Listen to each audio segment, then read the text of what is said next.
blues and greens in it that show up when the light hits it and bounces back toward you. When the light is coming through from the back side, it'll show the butterscotchy amber color.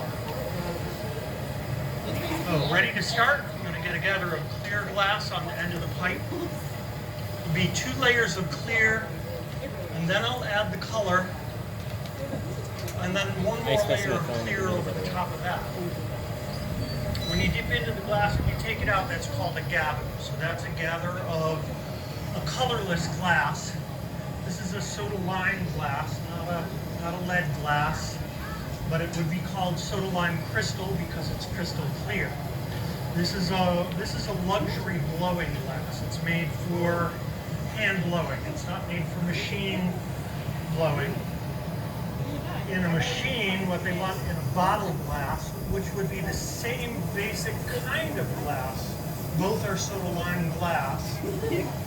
In that glass, you want a glass that is very runny and then stiffens very suddenly. We want a glass that is not very runny. It starts out kind of gooey and it stays gooey for an extended period of time. Gooey being a very technical glass term. So that would be called a short glass, the bottle glass. This is called a long glass.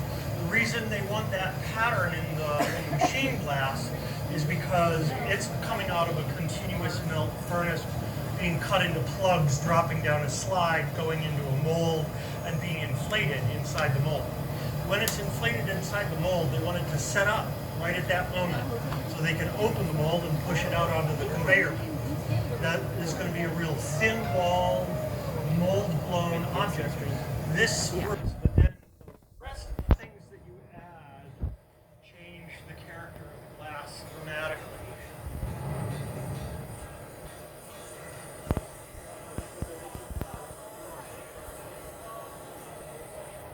We said that bottom area, the area that has the amber color, will have blues and greens showing.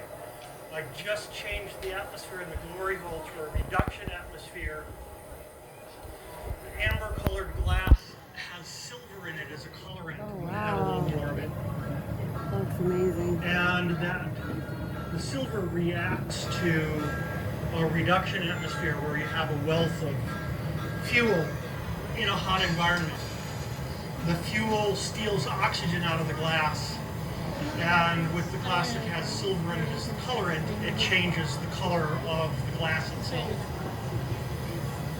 It's also, I've got that same amber glass up here in a very fine frit. Chris is going to roll through that later on, and we're going to wrap a strand of that around the rim of the pitcher when we get that far. And that's what will luster and have the golden, we'll put the golden band on the rim. Just bringing this back toward being a symmetrical shape.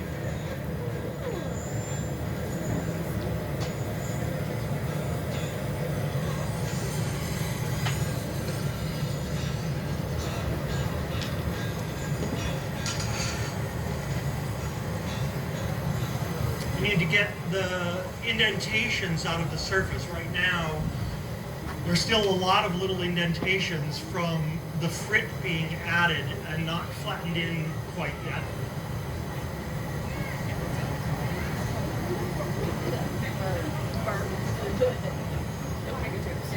Here, I'll video and you put on.